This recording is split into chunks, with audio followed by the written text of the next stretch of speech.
What didn't you do in 2019 that you're planning on doing in 2020?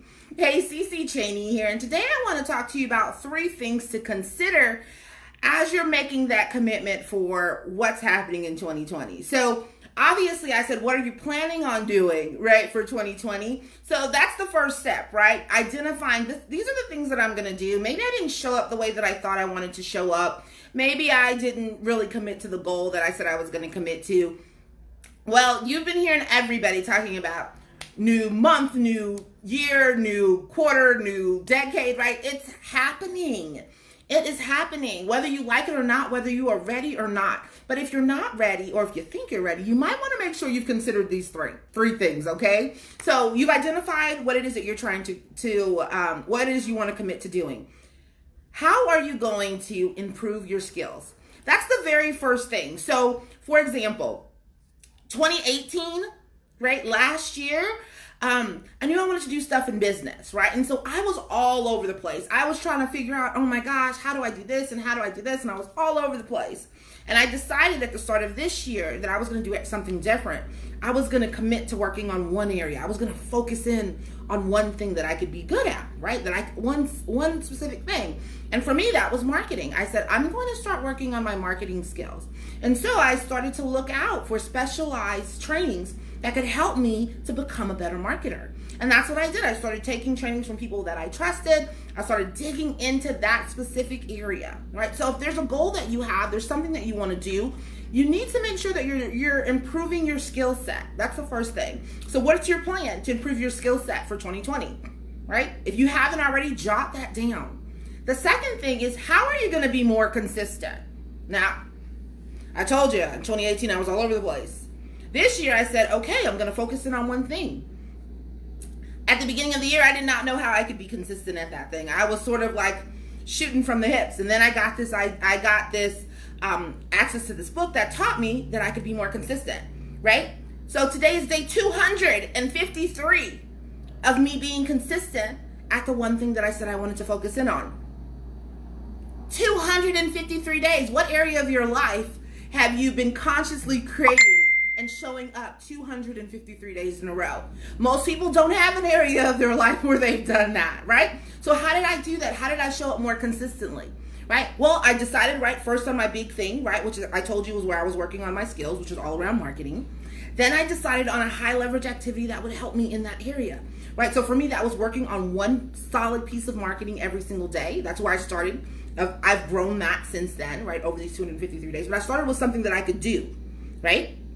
So I'm going to focus in on one piece of marketing, and then I'm going to use the information I'm learning from my skills, right, where I'm improving skills. That was step 1. And I started to hone that and get better at that and share that in different ways. And that made a huge difference, okay? And then I just showed up every day, and I focused on, I will not let this day end unless I have done that thing. Okay, so if you're thinking, okay, I've got a goal, but what should my thing be? You want to do something that's high leverage, something that's going to drive you forward towards your goal. So maybe you want to get healthy, right? Maybe you've got a fitness goal, right?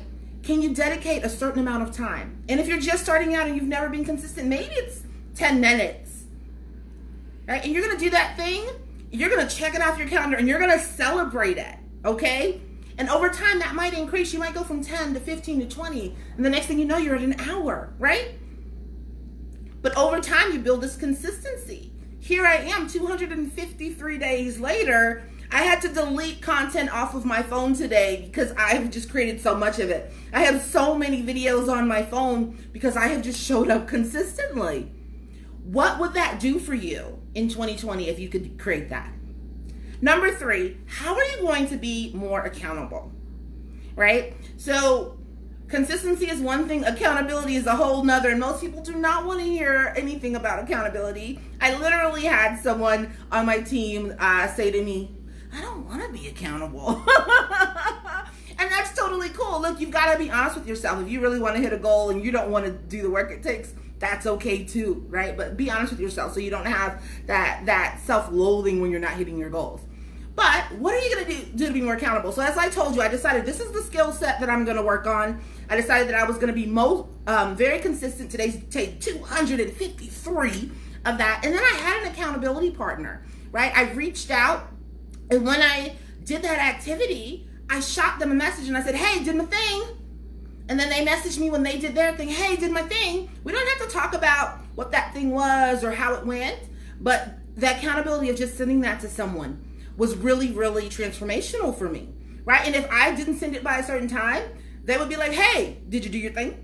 Right? So having some sort of accountability, maybe it's a friend, maybe it's someone in your business, maybe you hire a coach. I've done that as well. But what are you going to do to be more accountable over this next year? Okay, so those are the three things. Once you've decided on what it is that you want to really create, what you're going to do in 2020 that you didn't do in 2019, you're going to work on improving your skills around that thing, right? How can I improve my skills around that thing? Then you're going to work on being consistent, choosing that high leverage activity and showing up day in and day out, focusing only on today and making sure the day does not end before you do that. Mark it off your calendar, celebrate, and then be more accountable. Let your accountability partner know that you've done your activity, okay? So those are the three things that you should be working on for 2020. Now, if you are someone who says, you know what, part of my life I want to really improve, I want to improve my financial situation. I'm not sure how yet, but I really want to do that. Look, if you're looking for an opportunity to earn some extra income on the side, I would love to chat with you about that. I actually have an event that I'm planning this month, and I'd be more than happy to extend an invitation to you if that sounds like something that you'd be interested in. Shoot me a message. I'll put you on my VIP list and let you know when that is. And only the people on the list are going to know about it. Only the people on the list will have access to it. But if you're somebody and you're really serious about changing your financial situation, you want to start doing a little side gig, let's talk. Otherwise, holy cannoli, happy new year to you. It's coming tomorrow. I'll see you then. Ciao.